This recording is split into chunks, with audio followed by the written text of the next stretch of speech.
Yeah, to me, mental health ties closely with the substance use disorder challenge.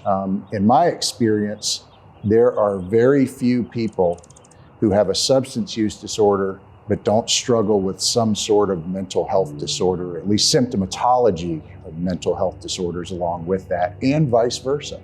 People who struggle with mental health disorders oftentimes have a history of trying to self-medicate to find some symptom relief by way of substance use. So substance use disorders and mental health disorders go hand in hand. The groundwork is laid for both of these issues in our families of origin oftentimes. That's not to say there isn't a genetic predisposition. That also, of course, comes from our family of origin, usually.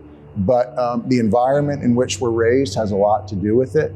These days, there's a lot of focus on things like trauma and adverse childhood experiences that end up setting one on a pathway toward the development of certain traits and characteristics that, in summary, cause internal emotional turmoil that feels better when we experiment with mood-altering substances for the first time. The ones that we see most often when it comes to signs and symptoms of declining mental health fall into a few different categories, often, at least in the population that I see on a day-to-day basis.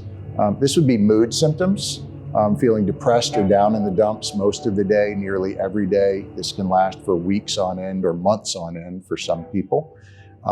There can also be variations in mood, flipping from a depressive type state to a more energized manic or hypomanic type state.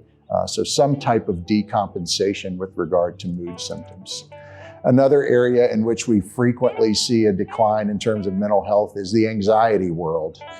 This would be a sense of fear of impending doom, anxiety tied to circumstantial or situational type factors. That would include things like phobias or various other things. The truth is, when somebody struggles with addiction, there's a lot of anxiety tied to that. I personally have never found a problem in this world that is solved by the use of mood-altering substances. In fact, it's quite the opposite. It creates a sense of fear and anxiety in individuals oftentimes because of the consequence of their substance use and all of the wreckage that they tend to create around them.